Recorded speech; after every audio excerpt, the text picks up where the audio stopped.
దేవుని వాక్యంలోనికి మనం వెళ్దాం. మన ప్రభు అయిన యేసుక్రీస్తు నామమున మీ అందరికీ ఈ ఉదయకాలమున శుభములు తెలియజేస్తూ ఉంటున్నాను. గడిచిన కాలమంతా ఆయన కృపలో మనల్ని భద్రపరిచి కాపాడి దేవుని సన్నిధిలో నిలిచి ఆయనను ఆరాధించి ఆయన నామాన్ని గణపరచడానికి దేవుడు మనకిచ్చిన ఈ చక్కటి అవకాశమును బట్టి దేవునికి కృతజ్ఞత చెల్లిస్తూ ఉన్నాను. మన ప్రభు అయిన యేసుక్రీస్తునకు మహిమ ఘనత ప్రభావములు కలుగునుగాక. సో ఈ సమయంలో భూమి మీద జరుగుతున్న ప్రతిదీ కూడా ఇంతకు ముందు ఉన్నదే, కొత్తదేమీ లేదు అని ప్రసంగి గ్రంథంలో మనకు తెలియజేస్తూ ఉంది. జరుగుతున్నది ఇంతకు ముందు జరిగినదే, కొత్తదేమీ లేదు సూర్యుని క్రింద అని చెప్పి దేవుని వాక్యము మనకు బోధిస్తూ ఉంటుంది.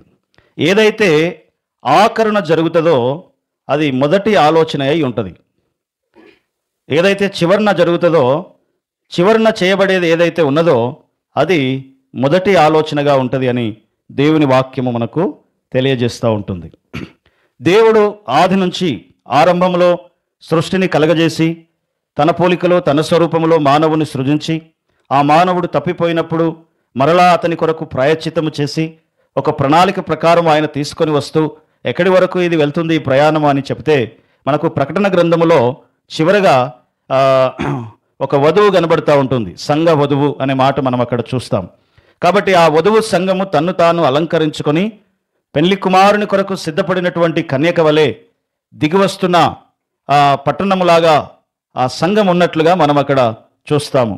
కనుక ఇదంతా దేని కొరకు అంటే ఆరంభము నుంచి చివరి వరకు ఒకరి తర్వాత ఒకరిని దేవుడు నీతిమంతులుగా తయారు చేస్తూ ఆఖరున ఒక నిష్కలంకమైన నిర్దోషమైన అలంకరింపబడిన పెళ్లి కుమార్తె వలె సంఘమును ఆయన సిద్ధపరచడం కొరకే ఈ ఆలోచన ఎప్పటిది అంటే ఇది ఆరంభంలో దేవుడు సృష్టిని చేసినప్పుడే దేవునికి ఒక ఆలోచన ఉంది. ఏంటి ఆ ఆలోచన?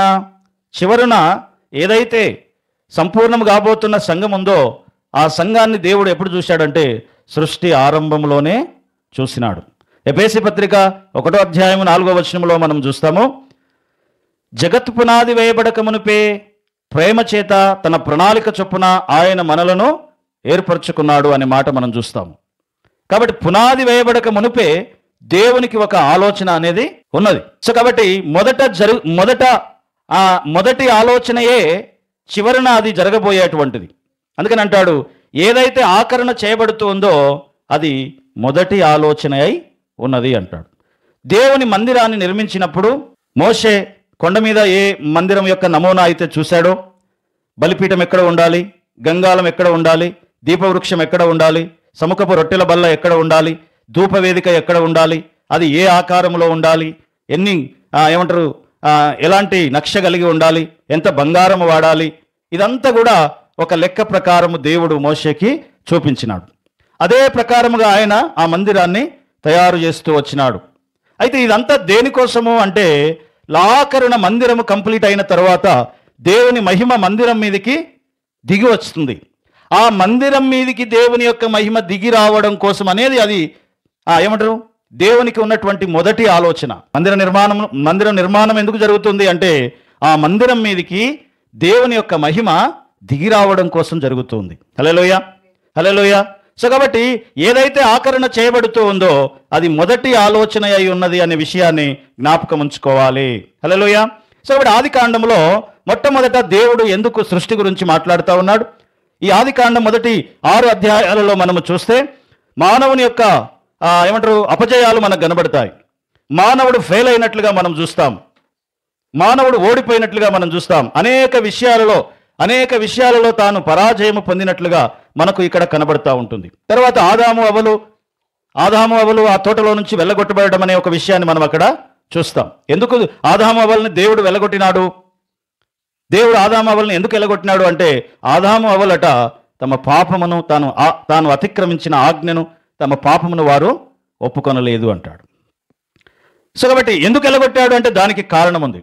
ఎవరైతే పశ్చాత్తాపం నుండి మారు మనసు నుండి మరి దేవుని వైపు తిరగలేదు కాబట్టి దేవుడు ఆ యొక్క ఏదోను వనములో నుంచి దేవుడు వారిని ఏం చేసినాడు? వెళ్ళగొట్టినట్లుగా మనము చూస్తాం. మీరు చదవండి సామెతల గ్రంథం 28వ అధ్యాయం 13వ వచనంలో మనం చూస్తాము, అతిక్రమములు దాచిపెట్టువాడు వర్ధిల్లడు. 28:13. అతిక్రమములు దాచిపెట్టువాడు వర్ధిల్లడు. అతిక్రమములు దాచిపెట్టువాడు వర్ధిల్లడు. వాటిని ఒప్పుకొని విడిచిపెట్టువాడు కనికరము పొందును. సో ఆదాము అవ్వలను దేవుడు వచ్చి అడిగినప్పుడు ఆదాము అవ్వలు ఏం చేసినారట? ఒప్పుకోలేదు. కానీ ఒకరి మీద ఒకరు నేరం ఒప్పుకున్నారట. నా తప్పేం లేదు, నీవు నాకు ఇచ్చిన ఈ స్త్రీయే ఆ పండు నాకు ఇచ్చింది అన్నారట. అవ్వను అడిగితే అవ్వన్నదట, నా తప్పేం లేదు, నువ్వు సృజించిన ఈ సర్పమే నన్ను మోసము చేసింది. మరి తప్పెవరిది? నీదే. అంటే దేవుందే తప్పు అన్నట్లుగా వారు ఏం చేసినారు? ఒకరి మీద ఒకరు నేరములు మోపుకున్నారంట. కాబట్టి అతిక్రమాన్ని దాచిపెట్టేవాడు వర్ధిల్లడు. కాబట్టి దేవుడు అక్కడి నుంచి అతన్ని ఏం చేసినాడు? వెళ్ళగొట్టినాడు. సో ఆదాము అవ్వలు వెళ్ళగొట్టబడుట అనే సంఘటన మనం అక్కడ చూస్తూ ఉంటున్నాం. తర్వాత కయీను హేబేలును చంపే విషయాన్ని కూడా మనం అక్కడ చూస్తూ ఉంటున్నాం. వారు సమాధాన పడలేదు, కానీ ఒకరికి ఒకరు ఏం చేసినారు? గొడవబడి చంపుకున్నట్లుగా మనం అక్కడ చూస్తాం. కాబట్టి దేవుడు సృజించినటువంటి ఈ సృష్టిలో ఆరంభంలో అనేకమైన సమస్యలు మనకు కనబడుతూ ఉంటున్నాయి. ఆ సమస్యలు అంటే దేవుడు సృజించినటువంటి ఈ సృష్టి ఆరంభంలో మరి శ్రేష్టముగా ఉండే మంచిదిగా ఆయన దేవుడు సృజించినాడు. అయితే మానవుడు నానా విధములైనటువంటి తంత్రములను కల్పించుకొని ఏం చేసినాడట? చెడిపోయినాడు అనే మాట మనకు కనబడతా ఉంది. మీరు చదవండి ఆదికాండము 6వ అధ్యాయము 5-6 వచనాల్లో మనం చూస్తే ఆ 10వ తరము వచ్చేసరికి వారు ఎలాగ చెడిపోయినారో మనకు అక్కడ కనబడుతుంది. నరుల చెడుతనము భూమి మీద గొప్పదనియు. 10 తరాలు గడిచేసరికి నరుల చెడుతనము భూమి మీద ఏమైనదట? గొప్పదని. వారి హృదయం యొక్క తలంపులలోని ఊహ అంతయు ఎల్లప్పుడూ కేవలము చెడ్డదనియు యెహోవా చూసి తాను భూమి మీద నరులను చేసినందుకు యెహోవా సంతాపపడుచున్నాడు. కాబట్టి 10 తరాలు గడిచేసరికి దేవుడు సృజించినటువంటి ఈ సృష్టి ఏమైందట? వారి ఆలోచన అంతయు కూడా చెడిపోయింది అనే మాట మనం అక్కడ చూస్తూ ఉంటున్నాం. అంటే సమస్య యొక్క తీవ్రతను మనం ఇక్కడ గమనిస్తూ ఉంటున్నాం.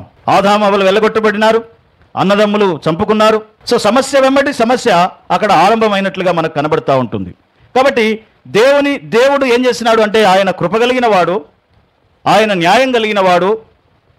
దేవుడు కృపగలిగిన వాడు, దేవుడు న్యాయం కలిగిన వాడు. కాబట్టి ఆదాము అవ్వలకట దేవుడు అవకాశం ఇచ్చాడంట. ఆ అవకాశాన్ని ఆదాము అవ్వలు వినియోగించుకోలేదు. దేవునికి తెలియదా? ఆదామా నీవు ఎక్కడున్నావు అని వచ్చాడు, ప్రశ్నిస్తాడు, అడుగుతాడు. దేవునికి తెలుసు, ఏది ఆదాము ఎక్కడున్నాడో తెలుసు, ఆదాము అవ్వలు ఏం చేశారో దేవునికి తెలుసు. కానీ దేవుడు ఎందుకు అడుగుతున్నాడు అంటే వారి లోపల ఏమైనా కొంచెమైనా రియలైజేషన్ వస్తుందేమో అని, పశ్చాత్తాపం, మారు మనసు వస్తుందేమో అని చెప్పి దేవుడు ఏం చేస్తున్నాడట? అవకాశం ఇస్తూ ఉన్నాడు. అందుకని చల్లపూట యెహోవా స్వరము ఆ తోటలో ఏం చేస్తుందంట? సంచరిస్తూ ఉంది అంటాడు. ఆ రోజు చాలా కూల్గా ఉందంట. ఓ భయంకరమైనటువంటి పాపం జరిగింది అక్కడ. పాపాలన్నిటికీ కోరు పాపము, పాపాలన్నిటికీ మూలమైన పాపము ఆజ్ఞ అతిక్రమించి ఆ తినకూడదన్నటువంటి పండు వారు తిన్నారు. కానీ దేవుడు చాలా హాట్గా ఉండాలి అక్కడ. ఎందుకంటే ఆయన చేసినటువంటి ఉద్దేశము, ఆయన ప్రణాళిక నెరవేర్చకుండా వీరు ఇక్కడ ఏమవుతున్నారు? తప్పిపోతున్నప్పుడు, మనం అనుకున్నది జరగనప్పుడు మనకు భయంకరమైన కోపము వస్తుందా? రాదా? వస్తుంది. కానీ దేవునికి కోపం రావాలి అక్కడ. కానీ ఆయన చాలా కూల్గా ఉన్నాడట. ఎలా ఉన్నాడు? చాలా కూల్గా ఉన్నాడు, కోపంగా లేడు దేవుడు. ఎందుకు కోపంగా లేడంటే దేవుడు ఆదాము అవ్వలకి అవకాశం ఇస్తూ ఉన్నాడు. హల్లెలూయా. 1 కొరింథీయులకు రాసిన పత్రిక 13వ అధ్యాయము 6వ వచనాన్ని మనం గమనిస్తే దేవుడు దుష్టత్వాన్ని సహించడు, సత్యమును ఆయన ఇష్టపడేవాడు. 1 కొరింథీ 13వ అధ్యాయం 6వ వచనం. దుర్నీతి విషయమై సంతోషపడక సత్యమునందు సంతోషించును. కాబట్టి ఆయన సత్యమునందు సంతోషించేవాడు. సత్యముని జీవితంలో ఉంటే ఆయన ఆనందపడతాడు. దుర్నీతి ఉంటే ఆ దుర్నీతి యందు ఆయన ఆనందించే దేవుడు కాదు అంట. అన్యాయము, అక్రమము, దొంగతనము, మోసము, వ్యభిచారము ఇలాంటివన్నీ దేవునికి ఇష్టము లేనటువంటివి. అందుకని ప్రధానమైన ఆజ్ఞలు వాటి మీద ఇచ్చాడు. దొంగతనం చేయకూడదు, నరహత్య చేయకూడదు, వ్యభిచరించకూడదు, పొరుగువానిదేది ఆశించకూడదు, నీ పొరుగువాని మీద అబద్ధ సాక్ష్యము పలకకూడదు, లంచము తీసుకొనకూడదు. ఇలాగ చెప్పుకుంటూ పోతే ఈ చెడ్డవన్నీ కూడా దేవునికి ఏంటివంట? అసహ్యము. అవి ఆయనకి ఇష్టం లేనటువంటివి. ఏది మరి ఆయనకి ఇష్టము? ప్రేమ, సంతోషము, సమాధానము, విశ్వాసము, ఆశా నిగ్రహము, దీర్ఘశాంతము. ఇవన్నీ ఏంటివి? ఇవి దేవునికి ఇష్టమైన దేవుని గుణాలు ఇవి. కాబట్టి దేవుని గుణాలైనటువంటి ఆ కృపా గుణాలను మనం అనుసరిస్తే దేవుడు మనల్ని ఏం చేస్తాడు? ఏదోనులో మనల్ని నిలబెడతాడు. చేయకూడదన్నటువంటి పాపము చేసి వారు అక్కడి నుంచి వెళ్ళగొట్టబడినట్లుగా మనం చూస్తాం. అదే రీతిగా ఆదికాండంలో మనం ఇంకా చూస్తాం. బాబేలు గోపురం, అక్కడ చెల్లాచెదరైపోయినటువంటి జీవితాలను మనం చూస్తూ ఉంటాం. కాబట్టి ఆదికాండములో ఆదామును దేవుడు సృజించినప్పుడు ఆదాములో దేవుడు ఏమి కోరుకుంటున్నాడు అంటే అతడు దేవుని పోలికలో, దేవుని స్వరూపంలో అతడు నిలిచి ఉండాలి అనేటువంటి విషయాన్ని దేవుడు కోరుతా ఉన్నాడు. అయితే 6వ అధ్యాయానికి వచ్చేసరికి దేవుడు ఏం చేస్తున్నాడంట? పశ్చాత్తాపపడుతూ ఉన్నాడంట. ఎందుకు? భూమి మీద నరుణ్ణి సృజించినందుకు దేవుడు ఏం చేస్తున్నాడట? పశ్చాత్తాపడుతున్నాడు. కారణం ఏంటి అంటే భూమి మీద నరుల చెడుతనము ఏమైందట? చెడ్డదయింది, విస్తరించింది. వారి హృదయం యొక్క తలంపులలోని ఊహ అంతా కూడా ఏమైందట? చెడిపోయింది అనే మాట మనం చూస్తాం. అయితే అలాంటి సమయంలో దేవునికి ఒక మనిషి కనబడ్డాడంట. ఆయన పేరు నోవాహు. 6వ అధ్యాయం 9వ వచనంలో మనం చూస్తాము. లోకమంతా చెడిపోయి ఉన్నటువంటి సమయంలో, లోకమంతా దేవునికి వ్యతిరేకంగా పాపములో ఉన్నటువంటి సమయంలో ఒక మనిషి అతనికి కనబడ్డాడు. అయితే నోవాహు యెహోవా దృష్టి యందు దృష్టి యందు కృప పొందినవాడు. నోవాహు వంశావళి ఇదే. నోవాహు నీతిపరుడును, అతడు నీతిమంతుడును, తన తరములో నిందారహితుడుగా ఉండెను. దేవుడు పశ్చాత్తాపడుతున్నటువంటి సమయంలో, మానవుని సృజించినందుకు ఆయన పశ్చాత్తాపడుతున్న సమయంలో ఆయనకు ఒక వ్యక్తి కనబడ్డాడు. ఆయన పేరు నోవాహు. నోవాహు ఎవరంట? నోవాహు నీతిమంతుడు. నీతిమంతుని హీబ్రూలో ఏమంటారు? జదిక్. హల్లెలూయా. జదిక్ అంటే నీతిమంతుడు. ఆ నీతిమంతుణ్ణి బట్టి దేవుడు ఆనందపడి అతనికి దేవుడు ఆ నీతిమంతుని కొరకు ఒక ఓడను సిద్ధపరచమని దేవుడు చెప్పినాడు. అదే నోవాహు జలప్రలయము వచ్చిన తర్వాత, ఆ జలప్రలయము నుంచి బయటపడిన తర్వాత అతడు మళ్ళీ అంటే దేవుని పోలికలో, దేవుని స్వరూపంలో నీతిమంతుడుగా ఉన్నటువంటి నోవాహు ఏమైపోయాడంట? ఆదాముగా మళ్ళీ మారిపోయాడంట. ఆదాము అంటే రక్తపు మనిషిలాగా మారిపోయాడు. 9వ అధ్యాయం 20వ వచనం చదవండి. నోవాహు అనే నీతిమంతుడు అక్కడి నుంచి ఆదాముగా ఎలా మారిపోయాడో మనం చూస్తాం. అక్కడ నోవాహు వ్యవసాయం చేయను ఆరంభించి, నోవాహు జలప్రలయం తర్వాత వ్యవసాయం చేయడము ఆరంభించి ద్రాక్ష తోట వేసెను. పిమ్మట ద్రాక్షారసము తాగి మత్తుడై తన గుడారములో వస్త్రహీనుడుగా ఉండెను. ఏమైపోయాడంట? నీతిమంతుడైనటువంటి నోవాహు ఏమైపోయాడు? ఆదాములాగా మారిపోయాడంట. ఆదాములాగా మారిపోయాడు, రక్తపు మనిషిలాగా మారిపోయాడు, మట్టి మనిషిలాగా మారిపోయాడు. ఎవరు? నోవాహు. పైనుంచి కిందికి పడిపోయినాడంట. చాలాసార్లు మనము ఉండాల్సిన స్థితిలో ఉండకపోతే, మనం ఉండాల్సిన స్థితి నుంచి మనము పడిపోయిన స్థితిలోనికి వెళ్ళిపోతూ ఉంటారు అనేకులు. కాబట్టి దేవుని వాక్యం అంటుంది, నువ్వు నీతిమంతుడవు, దేవుని పోలికలో నువ్వు ఉన్నటువంటి వాడవు. మట్టి మనిషిగా, రక్తపు మనిషిగా నోవాహు ఏమైపోయాడంట? పడిపోయాడు. సో కాబట్టి నోవాహు మట్టి రక్తపు మనిషిగా మారెను. పైనుండి కిందికి అతడు ఏమైపోయాడంట? పడిపోయినాడు, దిగిపోయినాడు.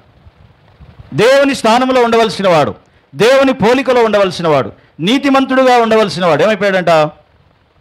పడిపోయాడు, వస్త్రహీనుడుగా ఉన్నాడంట. వస్త్రం అంటే ఏందో తెలుసా? దేవుని వాక్యం చెప్తుంది, వస్త్రం అంటే నీతి క్రియలు. ఈ నీతి క్రియలనే వస్త్రమును కోల్పోయాడు నోవాహు. హల్లెలూయా. మనకు లూకా సువార్తలో ఒక ఆయన కనబడతాడు 10వ అధ్యాయము 30వ వచనంలో. అక్కడ కూడా యెరూషలేము నుంచి ఎరికోకు దిగి వెళుతుండగా, యెరూషలేములో దేవుడున్నాడు, యెరూషలేములో దేవుని మందిరం ఉంది, యెరూషలేములో పరిశుద్ధుల సహవాసం ఉంది. అవన్నిటిని విడిచిపెట్టి ఈయన ఎక్కడికి వెళ్తున్నాడట? ఎరికోకు. ఎరికో అనేది శాపగ్రస్తమైన పట్టణం.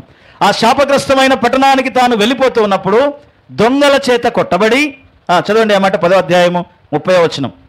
లూకాసు వార్త 10వ అధ్యాయం 30వ వచనం. అందుకు యేసు ఇట్లా నేను ఆ. ఒక మనుష్యుడు యెరూషలేము నుండి యెరికో పట్టణమునకు దిగి వెళ్ళుచు దొంగల చేతిలో చిక్కెను. ఆ. వారు అతని బట్టలు దోచుకొనెను. ఆ. అతని కొట్టి కొర ప్రాణముతో విడిచిపోయిరి. అతని బట్టలు దోచుకోబడినాయి. ఆదాము అవ్వలు ఏదైనా తోటలో ఏం కోల్పోయినారు? వారు వస్త్రములు కోల్పోయినారు. నోవాహు ఇక్కడ ద్రాక్షారసము త్రాగి ఆయన ఏం కోల్పోయినాడట? వస్త్రము కోల్పోయినాడు. హల్లెలూయా. సో వస్త్రములు దేన్ని చూపిస్తున్నాయి? దేవుడు ఇచ్చినటువంటి పరిశుద్ధుల నీతి క్రియలు ఈ వస్త్రములు. 19వ అధ్యాయము 7వ వచనంలో మనం చూస్తాం. అక్కడ ప్రకటన గ్రంథం 19వ అధ్యాయం 7వ వచనం చదవండి. ఆయనను స్తుతించుడి, ఆ. గొర్రెపిల్ల వివాహోత్సవ సమయం వచ్చినది, ఆ. ఆయన భార్య తన్ను తాను సిద్ధపరచుకొని ఉన్నది, ఆ. గనుక మనము సంతోషపడి ఉత్సాహించి ఆయనను మహిమపరచదామని చెప్పగా వింటిని. ఆ. మరియు ఆమె ధరించుకొనుటకు ప్రకాశములను నిర్మలములైనటువంటి నారబట్టలు సన్నపు నారబట్టలు ఆమెకి ఇయ్యబడెను. అవి పరిశుద్ధుల నీతి క్రియ. వస్త్రం అంటే ఏంటి? వస్త్రం అంటే పరిశుద్ధుల నీతి క్రియలు. సో ఆదాము దాని నుంచి కోల్పోయినాడు, నోవాహు దాని నుంచి కోల్పోయినాడు. ఇక్కడ ఎరికో నుంచి యెరూషలేము నుంచి ఎరికోకు దిగి వెళ్తున్నటువంటి ఈ వ్యక్తి కూడా బట్టలు కోల్పోయినాడంట. బట్టలు దేన్ని చూపిస్తున్నాయి అంటే పరిశుద్ధుల నీతి క్రియలు. సో కాబట్టి రక్షింపబడిన మనము, ప్రభువునందు విశ్వాసం ఉంచినటువంటి మనము ఏం చేయాలి? జగత్ పునాది వేయబడక మునుపే ముందుగానే దేవుడు సిద్ధపరిచినటువంటి నీతి క్రియలను మనము ఏం చేయాలి? అనుసరించాలి అని చెప్పి దేవుని వాక్యం మనకు తెలియజేస్తూ ఉంటుంది.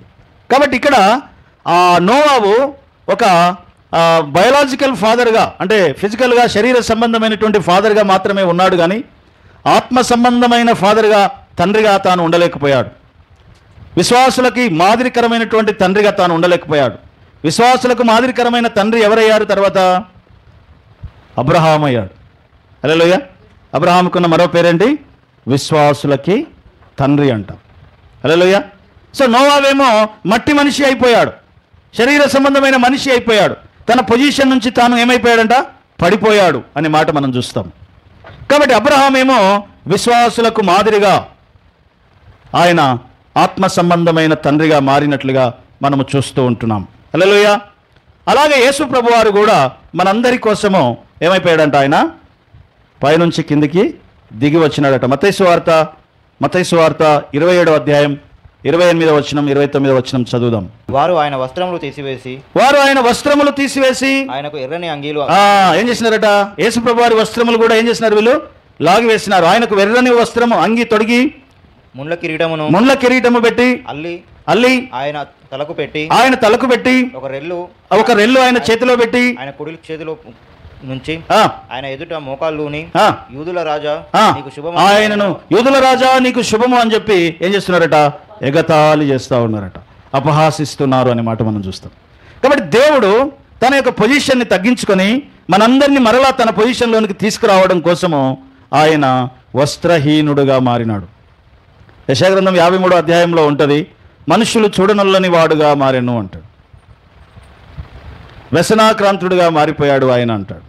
దేనికోసమంట?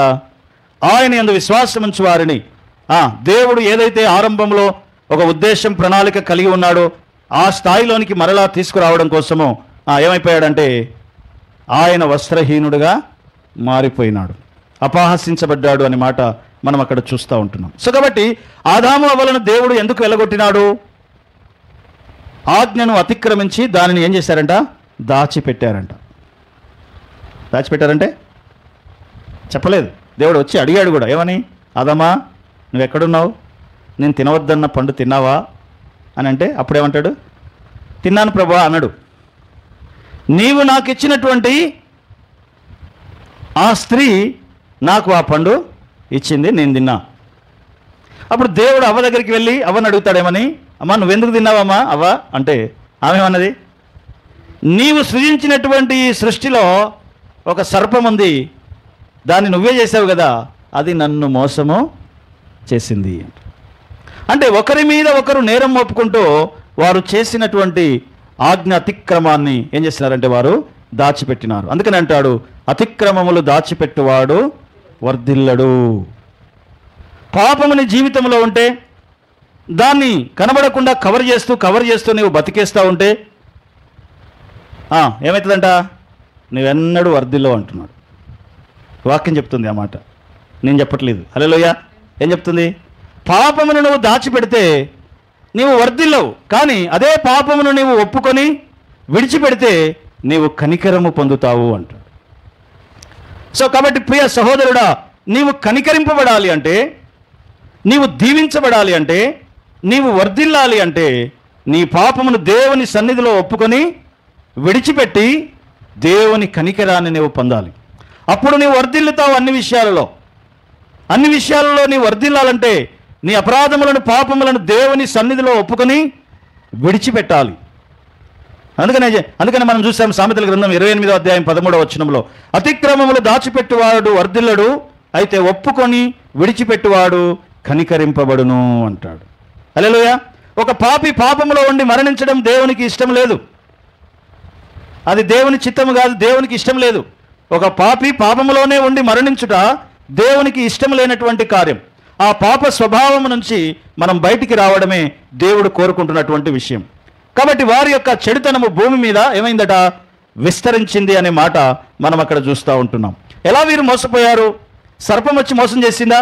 సో నోవాహుని ఎవరు మోసం చేశారు? సర్పం వచ్చి మోసం చేసిందా? కయీనుని ఎవరు మోసం చేశారు? సర్పం వచ్చి మోసం చేసిందా? ఎవరు మోసం చేశారు? కయీనుతో దేవుడు అంటాడు, చదవండి 4వ అధ్యాయము, ఆదికాండం 4వ అధ్యాయము 4వ వచనం. హేబేలు కూడా తన మందలో తొలిచూలున పుట్టిన వాటిలో క్రొవ్విన వాటిని కొన్ని తెచ్చెను. యెహోవా హేబేలును అతని అర్పణను లక్ష్య పెట్టెను, కయీనును అతని అర్పణమును ఆయన లక్ష్య పెట్టలేదు. కాబట్టి కయీనునకు మిక్కిలి కోపము వచ్చి అతడు తన ముఖమును చిన్నబుచ్చుకొనగా యెహోవా కయీనుతో, నీకు కోపమేలా? మిక్కిలి కోపం వచ్చి తన ముఖమును చిన్నబుచ్చుకున్నాడట. చిన్నబుచ్చుకుంటే దేవుడు వచ్చి అడుగుతున్నాడు, ఏమని? కయీను, నీకు కోపమేలా? ఇంకా ముఖము చిన్నబుచ్చుకొని ముఖము చిన్నబుచ్చుకున్నావెందుకు? నీవు సత్క్రియ చేసిన ఒకవేళ నీవు మంచి క్రియ చేస్తే, సత్క్రియ చేస్తే నీ తల ఎత్తుకొనవా? అంటే ఇక్కడ దేవుడు కయ్యనికి ఏం చెప్తున్నాడంటే, నువ్వు ముఖము చిన్నబుచ్చుకోవడానికి కారణము నువ్వే అంటున్నాడు. ఎవరు కారణం? నువ్వు ముఖము చిన్నబుచ్చుకోవడానికి కారణము నువ్వే. ఎవరో వచ్చి మోసం చేయలే నిన్ను, నీ హృదయమే నిన్ను మోసం చేసిందట. చదవండి ఆ మాట, ఇర్మియా గ్రంథం 17వ అధ్యాయం 9వ వచనం. ఇర్మియా గ్రంథం 17వ అధ్యాయం. మనల్ని ఎవరో వచ్చి మోసం చేయరు. ఆడు మోసం చేశాడండి, ఈడు మోసం చేశాడండి అని అంటంగా. ఏదైనా కొనడానికి పోయినప్పుడు వాడు మోసం చేశాడంటాం. వాడు మోసం చేయడు. కానీ మనం ఎలా మోసపోతామో తెలుసా? మనకు ఒక ఆశ ఉంటుంది, ఒక దురాశ ఉంటుంది. ఏదో వస్తుందని ఆశపడి, ఏదో వస్తుందని ఆశపడి మనం అమౌంట్ పెట్టేస్తాము. దాన్ని వాడు అవకాశంగా తీసుకొని మనల్ని ఏం చేస్తాడు? మోసం చేస్తాడు. హల్లెలూయా. సో కాబట్టి నీ దురాశ నువ్వు మోసపోవడానికి కారణము అంటాడు. మనం ఆశపడకపోతే మనం మోసపోగా ఆన్లైన్లో డబ్బులు పెడతారు. దేనికోసం పెట్టారు? ఏదో డబ్బులు వస్తాయని ఆశపడ్డాము. నీ నీ నీ హృదయం నిన్ను మోసం చేస్తుంది. ఏమని? డబ్బులు వస్తాయేమో పెట్టేశావు. తర్వాత ఏమైంది? వాడు మోసం చేశాడని వాడిని తిడతావు. వాడేం మోసం చేయలే, వాడు ఏదో ఆఫర్ పెడతాడు. ఆ ఆఫర్కి నువ్వు ఆశపడతావు. నువ్వు ఆశపడి ఆ ఆఫర్ కోసం నువ్వు ముందుకు పోతావు, అక్కడ నువ్వు దొరికిపోతావు. కాబట్టి నువ్వు మోసపోవడానికి వాని ఆఫర్ కారణం కాదు, నీ ఆశ కారణం. హల్లెలూయా. చదవండి ఇర్మియా గ్రంథం 17వ అధ్యాయం 9వ వచనం. హృదయం అన్నిటికంటే మోసకరమైనది, అది ఘోరమైన వ్యాధి గలది. ఎవరు మోసం చేస్తారు? నీ హృదయమే నిన్ను మోసం చేస్తుంది. ఎవరో వచ్చి మనల్ని మోసం చేయరంట. ఇదే పదము ఆ సర్పము గురించి మాట్లాడిన దగ్గర అదే పదాన్ని వాడినట్లుగా మనం చూస్తాం. 3వ అధ్యాయం 1వ వచనం, ఆదికాండం 3వ అధ్యాయం 1వ వచనం. దేవుడైన యెహోవా చేసిన సమస్త భూజంతువులలో సర్పము యుక్తి గలది. సర్పము యుక్తి గలది. ఆ యుక్తి గలది అన్న దగ్గర హృదయము మోసకరమైనది అన్న మాట, రెండు సేమ్ పదాలు, ఒకే పదం వాడబడుతుంది అక్కడ హీబ్రూలో. కాబట్టి మనల్ని మోసం చేసేది ఏంటి అంటే బయటిదేదో కాదు, మనమే, మన హృదయం మనల్ని ఏం చేస్తుందట? మోసం చేస్తుందంట. కాబట్టి అవ్వకి దేవుడు అన్నీ ఇచ్చాడు. ఈ తోట చెట్ల ఫలములన్నిటిలో అన్నీ నువ్వు తినవచ్చు, ఆ ఒక్కటి తప్ప అన్నాడు. ఇచ్చినవి అన్నీ పక్కన పెట్టింది అవ్వ. పక్కన పెట్టి ఈ మనసు అంతా ఏడుంది? ఆ ఒక్కదా ఏదైతే దేవుడు ఇయ్యలేదో దాని మీదనే మనసు ఉంది. కాబట్టి వీరు ఎలాంటి వారు అంటే కృతజ్ఞత లేనివారు అంటాడు. మనకు దేవుడు ఎన్నో ఇస్తాడు, వాటన్నిటిని బట్టి నువ్వేం చేయాలంట? దేవునికి కృతజ్ఞత చెల్లించాలి. నువ్వు కలిగి ఉన్నటువంటి సంపదను బట్టి, నువ్వు కలిగి ఉన్నటువంటి ఆస్తిపాస్తులను బట్టి, నువ్వు కలిగి ఉన్న ఉద్యోగాన్ని బట్టి, నువ్వు కలిగి ఉన్నటువంటి కుటుంబాన్ని బట్టి, నువ్వు కలిగి ఉన్నటువంటి పిల్లల్ని బట్టి నువ్వేం చేయాలి? కృతజ్ఞత కలిగి ఉండాలి. కానీ మనం ఏం చేస్తామంట? ఏదైతే మన లైఫ్లో లేదో దాని మీదనే మన మనసు అంతా, మనం కూర్చున్నా లేచినా పడుకున్నా దాని గురించే ఆలోచిస్తాం. నువ్వు దేవుడు ఏమి ఇచ్చాడో అని నువ్వు ఆలోచిస్తే ఆయనను స్తుతింపకుండా, ఆయన ఆరాధించకుండా నీవు ఉండలేవు అనే మాట మనం చూస్తూ ఉంటున్నాం. కాబట్టి హృదయ సంబంధమైనటువంటి శరీర స్వభావమును మనం జయించాలి అంటే దాన్ని ఎలా జయిస్తాము అంటే దేవుడిచ్చిన ప్రతిదానిని బట్టి దేవునికి కృతజ్ఞత చెల్లిస్తూ ఉంటే దానిని జయిస్తావంట నువ్వు. 103వ కీర్తన 1-2 వచనాలు మనం చదివితే మనకు అక్కడ దావీదు భక్తుడు అంటున్నాడు, నా ప్రాణమా యెహోవాను సన్నతించుము, నా ప్రాణమా ఆయన చేసిన ఉపకారములలో దేనిని చదవండి. నా ప్రాణమా యెహోవాను సన్నతించుము, నా అంతరంగమునున్న సమస్తమా ఆయన పరిశుద్ధ నామమును సన్నతించుము. నా ప్రాణమా యెహోవాను సన్నతించుము, ఆయన చేసిన ఉపకారములలో దేనిని మరువకుము అంటున్నాడు. కాబట్టి దేవుడు మనకు ఏమి ఇచ్చాడో దానిని బట్టి ఏం చేయాలంట? కృతజ్ఞత చెల్లిస్తూ ఉండాలి. లేని వాటిని గురించినటువంటి చింత అవసరం లేదు. ఏమి తిందుమా, ఏమి తాగుదుమా, ఏమి ధరించుకుందుమా అని చింతించకుడి, కానీ నా రాజ్యమును నా నీతిని మొదట వెతుకుడి అంటాడు. వెతికితే నీకు అవసరమైన అన్నీ ఆయన అనుగ్రహిస్తాడంట. కాబట్టి మనమేమో లేని వాటి గురించి ఆలోచిస్తూ చింత చేస్తూ అలా ఉండిపోతాం. ఆదాము అవ్వల దగ్గర కూడా అదే జరిగినట్లుగా మనం చూస్తున్నాం. సో కాబట్టి హృదయ సంబంధమైనటువంటి స్వభావం ఏంటి అంటే కృతజ్ఞత చెల్లించడం. ఆ మోసాన్ని మనం జయించాలంటే, నీ హృదయం నిన్ను మోసం చేస్తుంది, ఆ మోసాన్ని నువ్వు జయించాలి అంటే దేవునికి అంట నీవు కలిగి ఉన్న వాటిని బట్టి కృతజ్ఞత చెల్లిస్తూ ఉంటే హృదయ సంబంధమైన మోసం నుంచి నువ్వు బయటపడతావు అంటే. హల్లెలూయా. ఏం చేయాలి? ఉన్న వాటిని బట్టి నువ్వు దేవుని స్తుతిస్తూ ఉంటే, ఆరాధిస్తూ ఉంటే, కృతజ్ఞత కలిగి ఉంటే హృదయము మోసం చేసే ఆ మోసాల నుంచి మనం బయటపడతాము. హల్లెలూయా, హల్లెలూయా. నిర్గమాకాండము 34వ అధ్యాయం 6-7 వచనాల్లో దేవుడు ఎంత కృప కలిగిన వాడో ఆయన కృపా గుణాల గురించి అక్కడ వ్రాయబడి ఉన్నది. 34వ అధ్యాయం 6-7 వచనాలు. వెళ్ళిచ్చిన యెహోవా కనికరమును. నిర్గమాకాండం 34వ అధ్యాయం అతని ఎదుట 6-7 వచనాలు. అతని ఎదుట యెహోవా అతని దాటి వెలుచు, యెహోవా కనికరమును, దయను, దీర్ఘశాంతమును, విస్తారమైన కృపా సత్యములు గల దేవుడైన యెహోవా ఆయన 1000 మందిని కృప చూపుచు 1000 తరముల వరకు కృప చూపుచు దోషులను, అపరాధులను, పాపమును క్షమించును. ఆయన ఏమాత్రమును దోషులను నిర్దోషులుగా ఆయన ఎంచడు అంటాడు. సో కాబట్టి దేవుని కృపాగుణాలు ఎన్ని తెలుసా? దేవుని కృపాగుణాలు 13 దేవుని కృపాగుణాలు ఉన్నాయి. 13 దేవుని కృపాగుణాలు. ఆ 13 దేవుని కృపాగుణాలను బట్టి దేవుడట ఆదాము అవ్వల మీద కోపంగా లేడంట. చల్లపూట అక్కడ మనకు కనబడుతుంది, యెహోవా స్వరము ఆ తోటలో ఏం చేస్తుందంట? సంచరిస్తూ ఉంది అంట. ఏం సంచరిస్తుంది? దేవుని స్వరము సంచరిస్తూ ఉంది, దేవుని ఉపదేశము సంచరిస్తూ ఉంది, దేవుని వాక్యము సంచరిస్తూ ఉంది. ఎవరికి? ఆదాము అవ్వల కోసం. కోపంగా లేడు ఆయన. దేవుడు వారికి అవకాశం ఇస్తున్నాడు. వారు పశ్చాత్తాపడడానికి, మారు మనసు పొందడానికి దేవుడు ఆదాము అవ్వలకి ఏం చేస్తున్నాడట? పశ్చాత్తాపం ఉంది. తర్వాత అక్కడ వెలుగుంది. పగటి పూట ఆ కూల్ డే అంటాడు అక్కడ, అంటే చల్లటి పగలు అట. అది ఆ చల్లటి పగలు ఉన్నటువంటి ఆ సమయంలో ఏం చేస్తున్నాడట? దేవుని వాక్య స్వరము అట అక్కడ సంచారం చేస్తూ ఉంది. దేనికోసం? దేవుని వాక్యం యొక్క ముఖ్యమైన ఉద్దేశం ఏంటి? వాక్యం చెప్పడం, వాక్యం వినడం, వాక్యం చెప్పబడడం, దాని యొక్క ముఖ్యమైన ఉద్దేశం ఏంటి? జ్ఞానం తెలుసుకోవడానికా? మర్మాలు తెలుసుకోవడానికా? ఏదో ఎంటర్టైన్మెంట్ చేసిపోవడానికా? దేనికోసం దేవుని వాక్యం? దేనికోసం అంటే మనల్ని మనము మార్చుకోవడానికి. మారు మనసు పొందడానికి దేవుని వాక్యము మన దగ్గరికి వస్తూ ఉంటుంది. ఆ దేవుని వాక్యము ఆదాము అవ్వలు పాపం చేసినప్పుడు వారి మధ్యలో సంచరిస్తుంది అంట. ఆ స్వరము సంచరిస్తూ ఉంటుంది. దేనికోసం? వారు మారుతారేమో అని దేవుడు వారికి పశ్చాత్తాపం కోసం, మారు మనసు కోసం వారికి అవకాశం కలగజేస్తూ ఉంటున్నాడు దేవుడు. చదవండి 119వ కీర్తనలో 119వ కీర్తన 130వ వచనంలో దావీదు భక్తుడు సెలవిస్తున్నటువంటి మాట మనకు కనబడుతూ ఉంటుంది. నీ వాక్యము ఎక్కడ వెల్లడి అగుతుందో, నీ స్వరము ఎక్కడ సంచరిస్తుందో అక్కడ ఏముంటుందట? అక్కడ వెలుగు కలుగుతుందంట. చదవండి 119, 130. 119, 130. నీ వాక్యములు వెల్లడి నీ వాక్యము వెల్లడి అగుట తోడనే వెలుగు కలుగును. వెలుగు కలుగును. అవి తెలివి లేని వారికి తెలివిని కలిగించును. ఏం కలిగిస్తాయట? తెలివి లేని వారికి తెలివిస్తాయి అవి. వాక్యం ఎక్కడైతే సంచరిస్తుందో అక్కడ ఏముంది? వెలుగుంది. వెలుగు దేనికి గుర్తు అంటే పరిశుద్ధతకి గుర్తు. చీకటి దేనికి గుర్తు? పాపానికి గుర్తు. ఆది అందు దేవుడు భూమి ఆకాశాలను సృజించినప్పుడు ఆయన వెలుగును చీకటిని వేరుపరిచెను అనే మాట మనం చూస్తాం.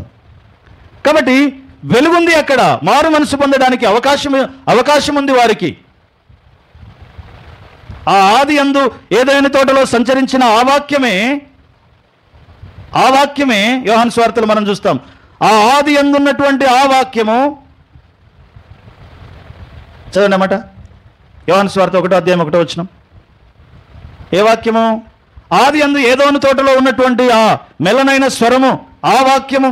ఆది అందు దేవుడు భూమి ఆకాశములను సృష్టింపబడినటువంటి ఆ వాక్యము. ఆది అందున్నటువంటి ఆ వాక్యము దేవుడై ఉండెను. వాక్యము దేవుని యొద్ద ఉండెను. ఆ వాక్యము దేవుడై ఉండెను. 14వ వచనం. ఆ వాక్యమే కృపా సత్య సంపూర్ణుడుగా మన మధ్యలోనికి వచ్చెను. కాబట్టి ఆ వాక్యమే. ఏ వాక్యము? దేవుడట మొట్టమొదట ఏం కలుగజేసినాడు తెలుసా? వాక్కును కలుగజేసింది. ఆది అందు దేవుడు భూమి ఆకాశములను కలుగజేసెను. అక్కడ దేవుని వాక్కును కలుగజేసినాడంట. అంటే భాషను పుట్టించినాడు అంటాడు. హల్లెలూయా. అందుకనే ఆ వాక్యమే మన మధ్యలో ఏం చేస్తుంది? సంచరిస్తూ ఉంటుంది. కాబట్టి వాక్యం యొక్క ముఖ్య ఉద్దేశం ఏంటి? అది మర్చిపోదు ఎప్పుడు. మనం దేవుని వాక్యం వింటున్నాము అంటే ఆ వాక్యం యొక్క ముఖ్య ఉద్దేశం ఏంటి? వాళ్ళు అలా ఉన్నారు, మనం అలా ఉండకూడదని మార్చుకోవాలి. ఓ భక్తుని చరిత్ర చదివితే ఆ భక్తునిలో ఉన్న మంచిదాన్ని తీసుకోవాలి, చెడ్డదాన్ని వదిలేసేయాలి. మంచిది చెడ్డది రెండు రాసి పెట్టాడు బైబిల్లో, ఏది వదిలిపెట్టలేదు. దావీదు యొక్క మంచి రాశాడు, దావీదు యొక్క చెడు రాశాడు. చెడు ఎందుకు రాశాడయ్యా? అన్నీ మంచిగా రాయొచ్చు కదా దాంట్లో. అంటే వారు అలా ఉన్నారు, మనం అలా ఉండొద్దు అని దేవుడు చెప్తున్నాడు అనమాట. హల్లెలూయా. ఫిలిప్పీయులకు రాసిన పత్రిక 4వ అధ్యాయం 4వ వచనం. 4వ అధ్యాయం 4వ వచనం. ఫిలిప్పీయులకు రాసిన పత్రిక 4వ అధ్యాయం 4వ వచనం. ఎల్లప్పుడూ ప్రభువునందు ఆనందించుడి, మరలా చెప్పుదును ఆనందించుడి. మీ సహనమును సకల జనులకు లేక మృదుత్వమును సకల జనులకు తెలియబడనీయుడి. ప్రభు సమీపముగా ఉన్నాడు. దేనిని గూర్చి చింతించకుడి, ప్రతి విషయంలో ప్రార్థన విజ్ఞాపనముల చేత కృతజ్ఞతాపూర్వకంగా మీ విన్నపములు దేవునికి తెలియజేయుడి అంటున్నాడు. ఎలా తెలియజేయాలంట? దేన్ని గురించి చింతించకండి, కృతజ్ఞతాపూర్వకంగా మీ విన్నపాలను దేవునికి తెలియజేయాలి. ఏదేదైతే లేదు అని అనుకుంటున్నామో వాటిని దేవునికి ఎలా తెలియజేయాలంట? ఆల్రెడీ దేవుడు ఇచ్చిన వాటిని బట్టి కృతజ్ఞత చెల్లిస్తూ కృతజ్ఞతాపూర్వకంగా మీ విన్నపాలను దేవునికి తెలియజేయుడి అనే మాట మనకు అక్కడ కనబడుతూ ఉంటుంది. కాబట్టి కృతజ్ఞత అనేది దుష్టత్వపు ఆలోచనల నుండి మనల్ని తప్పిస్తూ ఉంది. కృతజ్ఞత అనేది మనకు సమాధానపు కాపుదలని మనకు అనుగ్రహిస్తూ ఉంటుంది. కృతజ్ఞత లేకపోవడం వలన ఆదాము అవ్వల దగ్గర జరిగిన ఆ మూలమైనటువంటి పాపం. హల్లెలూయా. అందరు నాకే చూడండి. హల్లెలూయా. ఆ మూలమైన పాపం జరగడానికి కారణమైనది ఏంటి అంటే కృతజ్ఞత లేకపోవడం. కాబట్టి దేవుడు ఇచ్చిన ప్రతిదానిని బట్టి మనము కృతజ్ఞత కలిగి ఉండాలి అనే మాట మనం చూస్తూ ఉంటున్నాం. కనుక దేవుడు వారిని వెళ్ళగొట్టడానికి కారణం ఏంటి అంటే వారి యొక్క వారి యొక్క అవిధేయత, వారు దేవుని ఎదుట మరి ఒప్పుకోకపోవడం అనేది మనం అక్కడ చూస్తూ ఉంటున్నాం. కాబట్టి ఇక్కడ దేవుని వాక్యంలో మనం చూసినట్లయితే ఆదికాండం 33వ అధ్యాయం 10వ వచనంలో యాకోబు అట ఏశావును చూసినప్పుడంట ఎలా చూశాడంట? చంపడానికి వస్తున్నటువంటి శత్రువుని ఆయన ఎలా చూశాడంట? చంపడానికి వస్తున్నటువంటి శత్రువుని ఆయన ఎలా చూశాడంట? దేవుని ముఖమును చూసినట్లుగా చూశాడు అనే మాట ఉంటుంది అక్కడ 33వ అధ్యాయంలో. అంటే మనము దేవుని గుణము కలిగి ఉండాలి, దేవుని స్వరూపము కలిగి ఉండాలి, దేవుని పోలికను మన జీవితంలో కలిగి ఉండాలి.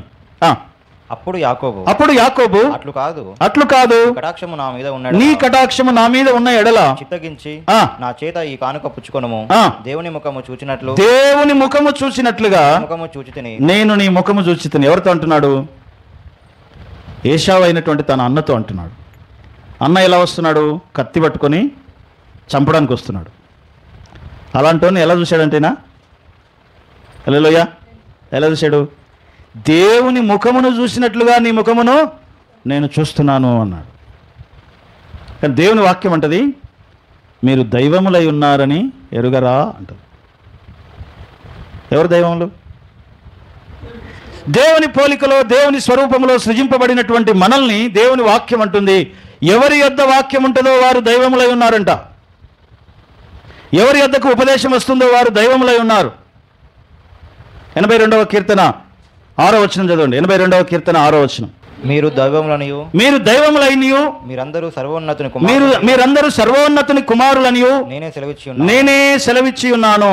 అదే రీతి యోహాను సువార్త 10వ అధ్యాయం 34-35 వచనాలు. యోహాను సువార్త 10వ అధ్యాయం 34-35 వచనాలలో యేసు ప్రభువారు అంటున్నారు ఇక్కడ. అందుకు యేసు మీరు దైవములని నేను అంటిని. ధర్మశాస్త్రంలో ఈ మాట రాయబడి ఉన్నది. లేఖనం ఎప్పుడు కూడా నిరర్ధకము కాదు. అంటే వాక్యములో రాయబడి ఉంది అంటే అది తప్పకుండా నెరవేరుతుంది, అది నిరర్ధకము కాదు అని అంటూ దేవుని వాక్యం ఎవరికి వచ్చెనో, దేవుని వాక్యము ఎవరి యొద్దకు వచ్చెనో వారే దైవములై ఉన్నారు. ఎవరు దైవములు? దేవుని వాక్యముని యొద్దకు వస్తే, దేవుని వాక్యముని యొద్దకు వస్తే నీవు దైవమై ఉన్నావు. దేవుని పోలికను, దేవుని స్వరూపాన్ని నీ జీవితంలో నీవు కలిగి ఉన్నావు. కాబట్టి దేవుని పోలికలో ఉండవలసినటువంటి మనము ఏం కావాలంట? దినదినము దేవుని పోలికలోనికి మనల్ని మనము ఏం చేయాలి? మార్చుకోవాలి. మార్పు అనేది మానవుని జీవితంలో ప్రతిరోజు జరగవలసినటువంటి పని. ప్రతిరోజు ఏం చేయాలి? చేంజ్ యువర్ లైఫ్, మార్చుకోని జీవితాన్ని అని చెప్పి దేవుని వాక్యము క్లియర్గా మనకు తెలియజేస్తూ ఉంది.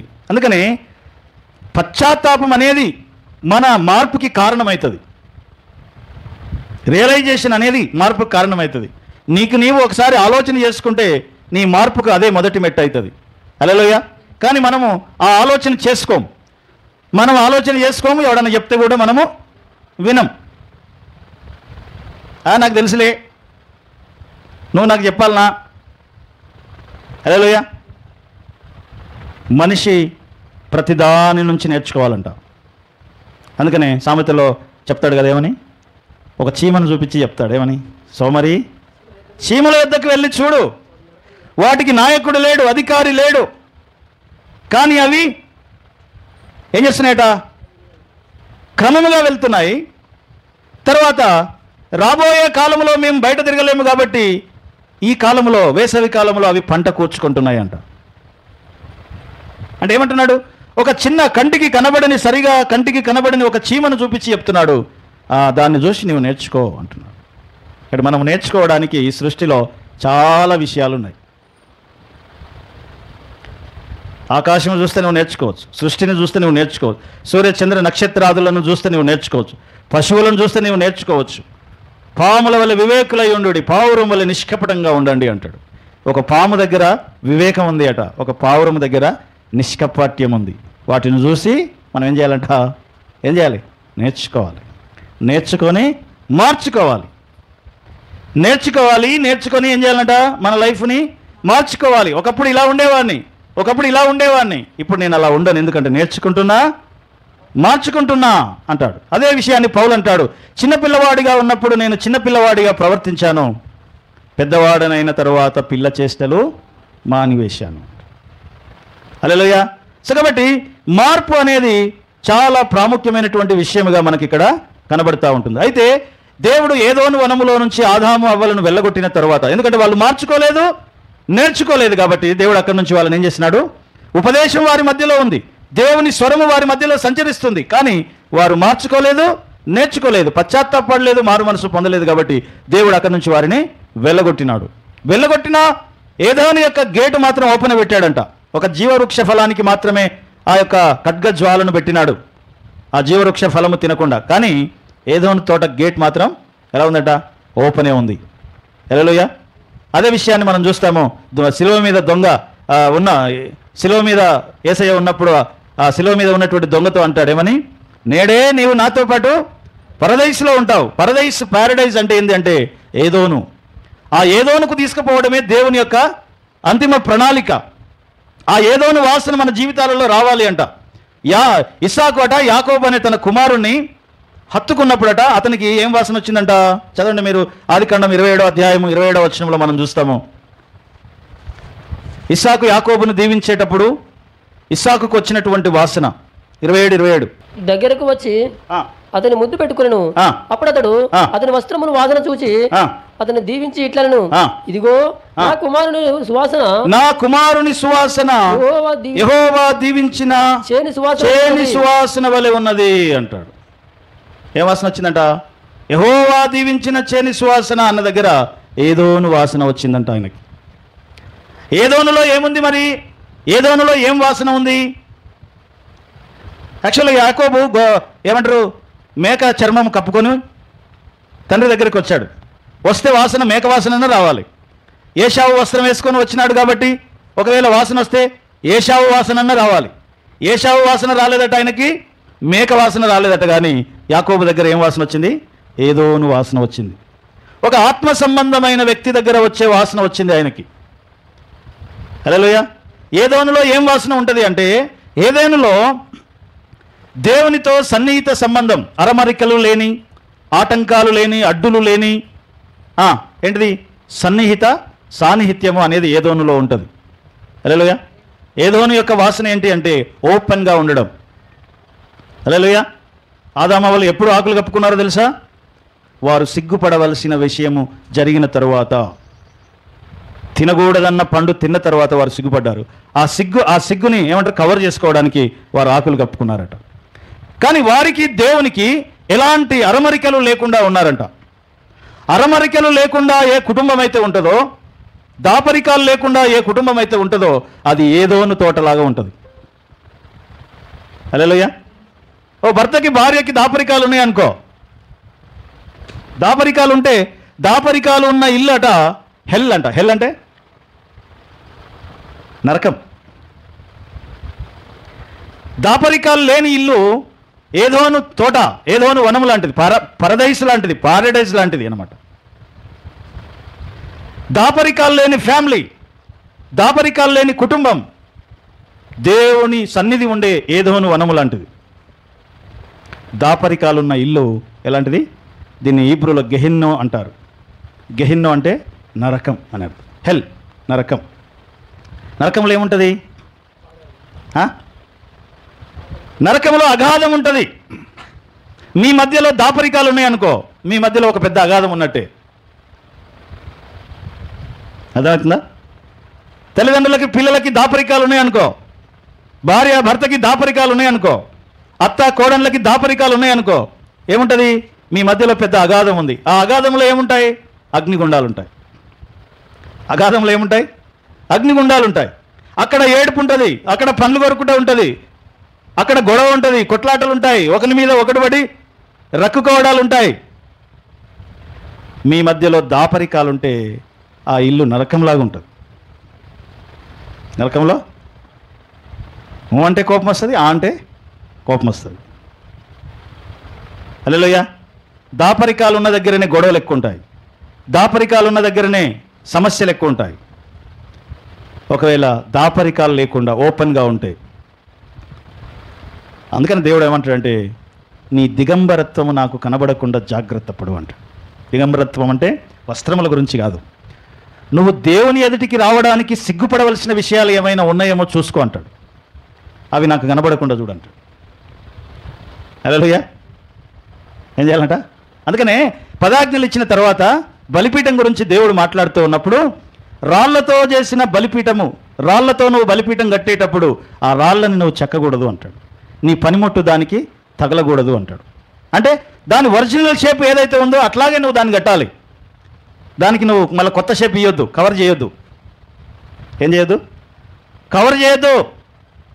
కవర్ చేసిన దాన్ని నా ముందుకు తీసుకురావద్దు అంటాడు. అందుకని దేవుని ఎదుటికి మనం వెళ్ళినప్పుడు ఆదాము అవ్వలు కవర్ చేశారు. ఏం కవర్ చేశారు? అంజూరపు ఆకులు చుట్టుకొని కవర్ చేశారు. దేవుణ్ణి మనం కవర్ చేయలేము. నువ్వు ఆకులు కట్టుకున్నా అక్కడ ఒక మాట ఉంటుంది, రోమపత్రిక చదవండి 12:12 దగ్గర, దేవునికి మరుగు లేక తేటగా కనబడుతుంది అనే మాట ఉంటుంది. ఏం లేక?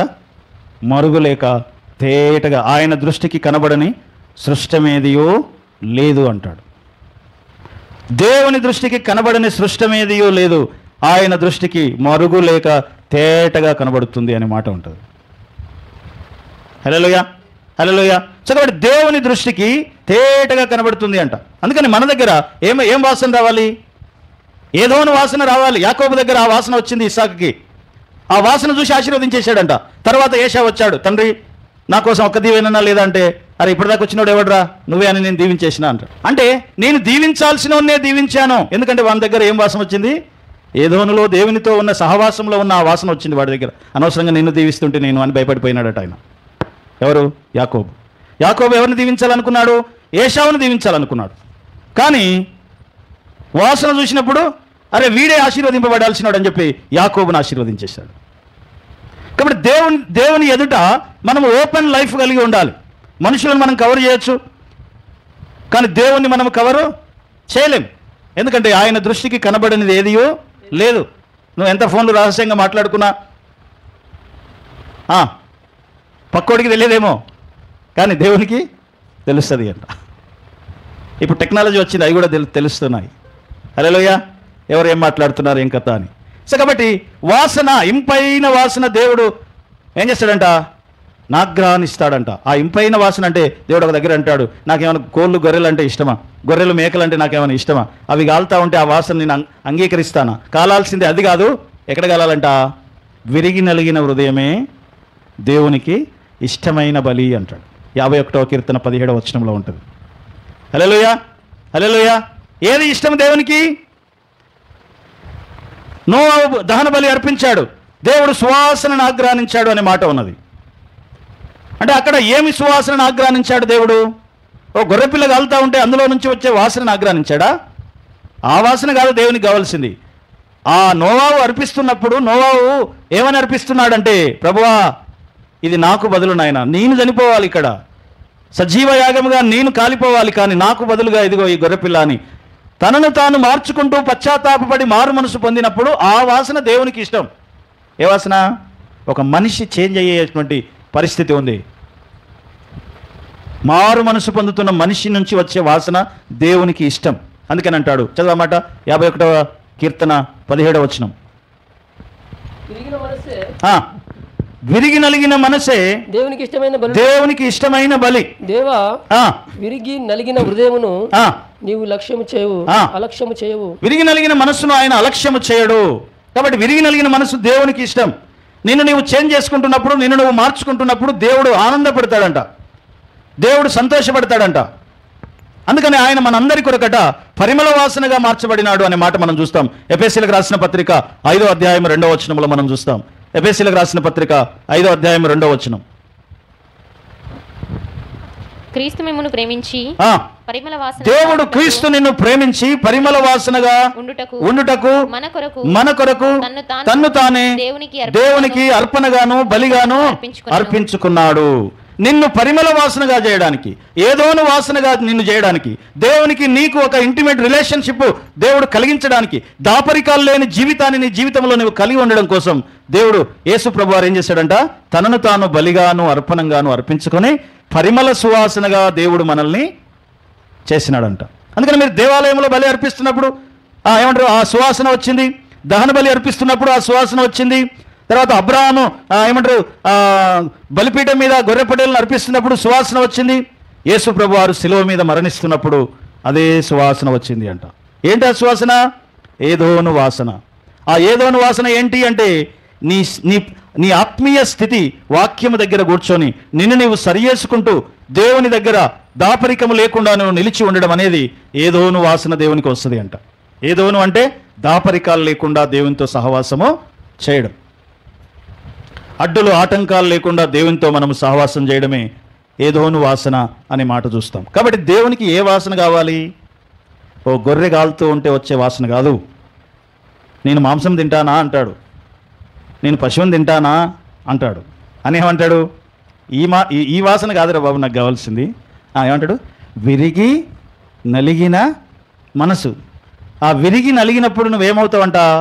చేంజ్ అవుతావు, నీ లైఫ్ని చేంజ్ చేసుకుంటావు. అలా చేంజ్ చేసుకున్నప్పుడు వచ్చే ఆ స్మెల్ దేవునికి ఇష్టం. హల్లెలూయా. పశ్చాత్తాపపు వాసన ఆయనకు కావాలి, మారు మనసు పొందే వాసన ఆయనకు కావాలి. హల్లెలూయా. అందుకని ఆ వాసన కోసమట దేవుని స్వరము ఎక్కడ ఏదోను వనములో సంచరించిందంట. ఆదాము దగ్గర ఆ వాసన వస్తుందేమో. ఏ వాసన? పశ్చాత్తాపము మారు మనసు అనే వాసన వస్తుందేమో అని దేవుని ఉపదేశం, దేవుని వాక్యం ఆ తోటలో సంచరిస్తూ ఉంది. ఎక్కడ వాక్యం ఉంటుందో అక్కడ వెలుగు ఉంటుంది. వాక్యము వెల్లడి అగుట తోడనే వెలుగు కలుగును అంటాడు. హల్లెలూయా, హల్లెలూయా. సో కాబట్టి ఆ వెలుగు దగ్గరికి మనం రావాలి. ఆ పశ్చాత్తాపపు వాసన దేవుని దగ్గరికి తీసుకురావాలి. మారు మనసు పొందే వాసన దేవుని దగ్గరికి తీసుకురావాలి. అది కదా దేవుడు కోరుతున్నాడు. ఎందుకు దేవుడు వెళ్ళగొడతాడు? ఎందుకు దీవించడు? మనం చదివాం కదా ఏమని? అతిక్రమములు దాచిపెట్టువాడు వర్ధిల్లాడు. నువ్వు వర్ధిల్లాలి అంటే ఏం చేయాలి? దేవుని కనికరాన్ని నువ్వు పొందాలంటే దానిని ఒప్పుకొని ఆయన సన్నిధిలో విడిచిపెట్టాలి, నేర్చుకోవాలి, మార్చుకోవాలి. అప్పుడు ఆ వాసనని దేవుడు ఇష్టపడతాడు. అప్పుడు దేవుడు నిన్ను దీవిస్తాడు. హల్లెలూయా. నువ్వు ఆశీర్వదించబడాలి అంటే, నువ్వు దీవించబడాలంటే, నీ కుటుంబం ఏదోని యొక్క సువాసన వెదజల్లే తోటలాగా ఉండాలి అంటే మీ మధ్యలో దాపరికాలు లేకుండా ఉండాలి. తర్వాత మార్చుకుంటూ ఉండాలి. మనల్ని మనం నేర్చుకుంటూ మార్చుకుంటూ ఉన్నప్పుడు ఆ పశ్చాత్తాపం మారు మనస్సు అనేటువంటి వాసన దేవుడు ఇష్టపడతాడు. ఆ విరిగి నలిగిన హృదయం దేవునికి ఇష్టం. ఆదాము అవ్వల దగ్గర అది జరగలేదు కాబట్టి దేవుడు వారిని అక్కడి నుంచి వెళ్ళగొట్టాడు. అయితే డోర్లు మాత్రం ఎప్పుడు ఓపెన్ పెట్టాడు. ఎవరైనా రావచ్చు, ఎప్పుడైనా రావచ్చు. మారు మనసు పొందిన ప్రతివాడు ఆ డోర్లోనికి వెళ్ళి వస్తాడు. అందుకనే యేసయ్య దగ్గరికి ఒక నికోదేము వచ్చి అడుగుతాడు, తిరిగి జన్మించాలంటే ఏం చేయాలి అంటే, నువ్వు తిరిగి జన్మించాలి, రక్షణ పొందాలి అంటే, నిత్యజీవం పొందాలంటే నేను ఏం చేయాలి అంటాడు. నువ్వు తిరిగి జన్మించాలి అంటాడు. తిరిగి జన్మించడం అంటే ఏంటి? మళ్ళీ నేను నా తల్లి గర్భంలోనికి నేను ఎలా వెళ్ళి వస్తానయ్యా అంటాడు. అంటే తిరిగి జన్మించడం అంటే ఏదోనో అనుభవంలోనికి పోయి రావాలంటాడు. తిరిగి జన్మించిన ప్రతివారు ఏదోనో అనుభవానికి వెళ్ళిపోస్తారు. ఏదోనో అనుభవం ఏంటి? దాపరికాలు లేకుండా, ఆటంకాలు లేకుండా, అడ్డులు లేకుండా దేవునితో సన్నిహిత సంబంధము కలిగి ఉండడమే ఏదోను వాసన వెదజల్లుట. హల్లెలూయా. ఒకవేళ దాపరికాలు కలిగి ఉంటే మన జీవితం నరకంలాగా ఉంటుంది. నరకంలో అగాధాలు ఉంటాయి, నరకంలో అగ్ని ఉంటుంది, నరకంలో ఏడుపు ఉంటుంది, నరకంలో ఏమంటారు పండ్లు కొరుకుట ఉంటుంది, నరకంలో అన్ని సమస్యలే. ఆ నరకము తప్పించుకోవాలంటే ప్రభువైన యేసుక్రీస్తునందు విశ్వాసం ఉంచి మారు మనసు పొంది పశ్చాత్తాపపడితే, నువ్వు పశ్చాత్తాపపడి మారు మనసు పొందిన ఆ స్మెల్ దేవుడు సువాసనను ఆగ్రహించి ఏం చేస్తాడు? అప్పుడు నోవాహుతో అంటాడు ఏమని? ఇక భూమి మీదకి ఎన్నడూ వర్షమో రాదు. దానికి గుర్తుగా ఆయన ఒక ధనస్సును ఏం చేసినాడు? అందుకనే ఫుల్ వర్షం వచ్చే టైంలో సడన్గా వస్తుంది. అది దేవుని వాగ్దానం. సో అలాంటి వాగ్దానం దేవుడు నీ జీవితంలో అనుగ్రహిస్తాడు. నిన్ను దీవించడానికి, నిన్ను ఆశీర్వదించడానికి దేవుడు వాగ్దానం చేస్తాడు. ఎప్పుడు అంటే పశ్చాత్తాపము మారు మనసు అనే స్మెల్ నీలో నుంచి వచ్చినప్పుడు. తలలో ఉంచుదాం, కళ్ళు మూసుకుందాం, చిన్న మాట ప్రార్థన చేద్దాం. ప్రభువా, నీ సన్నిధికి వస్తూ ఉన్నాం. ఈ సమయంలో కమ్యూనియన్ పస్కా, క్రీస్తు శరీరము క్రీస్తు రక్తం దగ్గరికి ఈ సమయంలో వస్తున్నాం. మమ్మల్ని ప్రేమించి పరిమళ వాసనగా చేయుట కొరకు నాయన నిన్ను నీవే అప్పగించుకున్నావు తండ్రి. నీకు వందనాలు చెల్లిస్తున్నాం. నీ సన్నిధిని బట్టి ఇదిగో ఈ సమయంలో నీ బలలో చేయివేస్తుండగా మమ్మల్ని మేము పరీక్షించుకొని, ప్రభా ఇదిగో నీవు మాకు మా జీవితాలలో ఏమేమైతే ఇచ్చావో వాటన్నిటిని జ్ఞాపకం చేసుకుంటూ కృతజ్ఞత కలిగి ప్రభా మేము ఆ హృదయ సంబంధమైన ఆ మోసం నుంచి బయటపడడానికి నీ కృప దయచేయమని ప్రార్థన చేస్తూ ఉంటున్నాం. మహోన్నతుడా, మహాగణుడా, నిత్య నివాసి నీకు వందనాలు, స్తోత్రములు. ఈ సమయాన్ని దీవించండి. ఆశీర్వదించండి. మీ సన్నిధి మాకు దయచేసినందుకు వందనాలు. మా మధ్యలో సంచరిస్తున్న నీ మెల్లనైన స్వరమును ప్రభా, ఆ పశ్చాత్తాపపు మారు మనసు వాసన కొరకు నీ స్వరము ఎదురు చూస్తూ ఉంది, నీ వాక్యం ఎదురు చూస్తూ ఉంది నాయన. ప్రభా, ఇదిగో నీ కృప దయచేయండి. మేము నేర్చుకుంటూ మమ్మల్ని మేము మార్చుకోవడానికి ప్రభా నాయన నీ వాక్యము చేత మమ్మల్ని సంధిస్తున్నందుకు నీకు వందనాలు చెల్లిస్తున్నాం. నోవాహు ఏ స్థితిలో నీతిమంతుని స్థానంలో ఉన్నవాడు ప్రభా, వస్త్రహీనుడుగా నాయన పైనుండి కిందికి పడిపోయినట్లుగా, మట్టి మనిషిగా, రక్తపు మనిషిగా మారినట్లుగా మేము చూస్తూ ఉంటున్నాం. ఆదామా, నీవెక్కడున్నావు? నీ స్థానంలో, నేను పెట్టిన స్థానంలో నీవు లేవు అని ఆదాము తన స్థానము నుంచి పడిపోయి ఆ పాపమును ఒప్పుకొనకుండా కప్పుకున్నట్లుగా చూస్తున్నాం. అతిక్రమములు దాచిపెట్టువాడు వర్ధిల్లడు, అయితే ఒప్పుకొని విడిచిపెట్టేవాడు కనికరించబడతాడని నీ వాక్యము ద్వారా స్పష్టంగా మీరు మాతో మాట్లాడినందుకు నీకు స్తోత్రములు, వందనాలు చెల్లిస్తూ ఉంటున్నాం. మా యొక్క అపరాధములకు నాయన శిక్షను మీరు భరించి, మీ శరీరమునందు శిక్షను భరించి ప్రభా, మాకు ఏ శిక్ష లేకుండా నీవు చేసినావు నాయన, నీకు వందనాలు చెల్లిస్తున్నాం. అపరాధ పరిహారార్థ బలిగా నీవు సిలువలో మరణించి ప్రభా మమ్మల్ని విమోచింపజేసినందుకు వందనాలు. ఈ సమయంలో మమ్మల్ని మేము మార్చుకుంటూ ప్రభా, పశ్చాత్తాపపు వాసన, మారు మనసు వాసన నీ సన్నిధికి చేరినట్లుగా నీ సన్నిధిలో విజ్ఞాపన చేస్తూ ఉంటున్నాం. ఇగో నీ బిడ్డలను దీవించండి. ఎవరైతే నాయన మరి వారి జీవితాలను మార్చుకుంటున్నారో ప్రభా, ఇదిగో దానిని బట్టి వారిని దీవించి ఆశీర్వదించమని ప్రభు అయిన యేసుక్రీస్తు నామమున కృతజ్ఞతాస్తుతులు చెల్లిస్తున్నాము తండ్రి. ఆమేన్, ఆమేన్, ఆమేన్.